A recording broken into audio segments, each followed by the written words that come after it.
First, let's begin in Davos, where the president is headed tonight to attend the 2026 World Economic Forum. An issue that is more than likely to take center stage in Switzerland, the administration's attempt to take control of Greenland. Early this morning, the president wrote on social media that he had a, quote, very good telephone call with the head of NATO.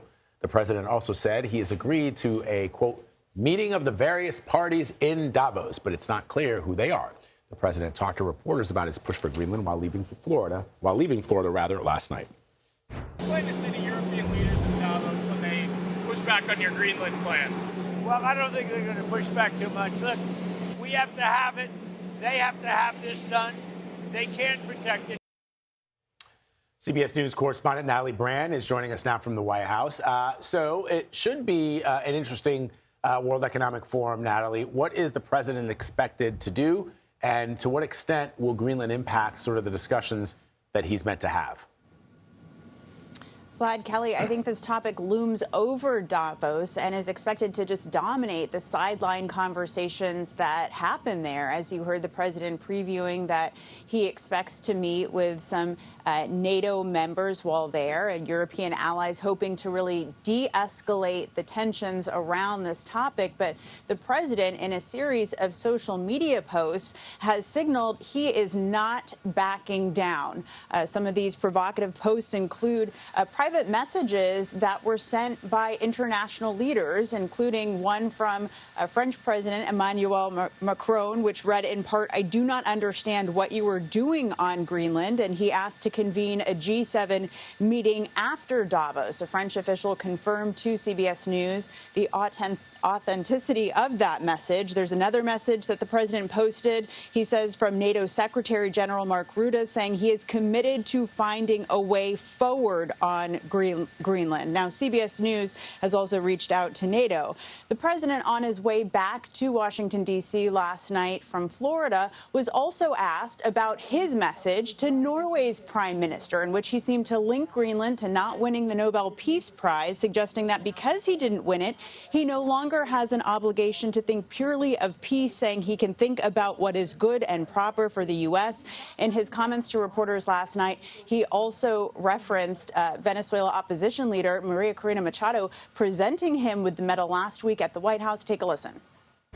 I don't care about the Nobel Prize. First of all, a very fine woman felt that I deserved it and really wanted me to have the Nobel Prize, and I appreciate that.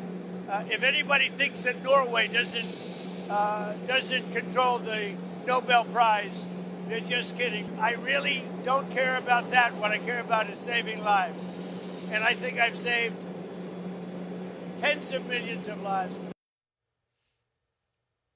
And in yet another twist, we've learned that military aircraft are set to arrive on the island of Greenland by the North American Aerospace Defense Command, or NORAD. That is a joint U.S. and Canadian defense organization. Although NORAD notes in a statement that this was a long-planned exercise and that they have coordinated with Denmark and the government of Greenland. But of course, the timing of this significant as the standoff has really escalated in recent days. And Natalie, the president is going to be in Davos tomorrow. He's going to give a speech. What can we expect from that? Well, the president, when asked what his message to Davos will be, he said that he wants to stress how well, he says, the United States is doing. Of course, this is Davos, the World Economic Forum. It's expected to focus on the economy. And earlier, the president had previewed that he would be outlining some additional affordability and housing proposals in this address. But now everyone will obviously be listening for how Greenland enters or factors into this speech, whether he addresses it.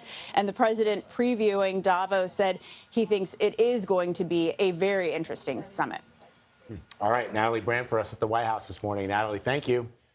For more on the rift between the White House and Europe over Greenland's future, let's bring in CBS News foreign correspondent Ramy Inocencio, joining us from outside Parliament in London.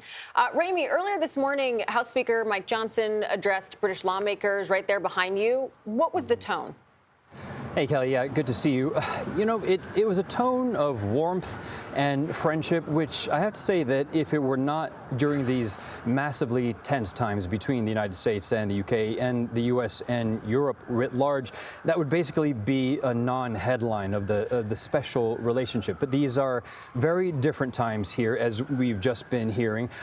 Mike Johnson, though, he came across trying to basically calm the waters between the two countries.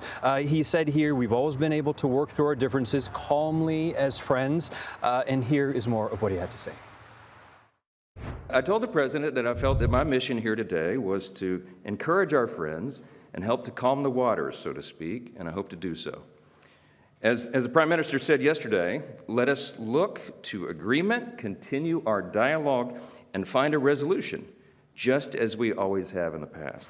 Yeah, so Johnson did stress the need for things like secure borders, for freedom of speech, and for strong, and what he said were lethal militaries, which were criticisms, continue to be criticisms of the UK and of the European Union from the Trump White House. But he also said that basically they need to stick together, stressing basically this 250-year relationship, celebrating right now, and also through the lens, the fact that this is the first time that a U.S. Speaker of the House has actually spoken directly to Parliament. So perhaps for him, history is on his shoulders, trying to make sure that it's something memorable and something positive for him. But, you know, there is also the flip side here, because while he is conveying this warmth, President Trump is going pretty much the other way, because overnight he called the British government in no uncertain terms stupid, and that is because of the UK giving back the Chagos Islands. Now, this is a small island and coral atoll chain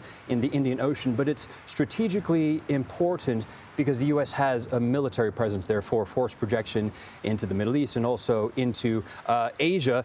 And he said on Truth Social, basically, this is an act of great stupidity and is another in a very long line of national security reasons why Greenland, coming back into play here, has to be acquired. A government spokesman for the UK pushed back on that and said that it is not compromising the US and UK relationship, and also with a security posture in the Indian Ocean. But you know, looking ahead here, President Trump is not happy, and we'll be hearing more from him, of course, when he gets to Davos. Definitely a difference in tone there on both sides. Ramy, thank you.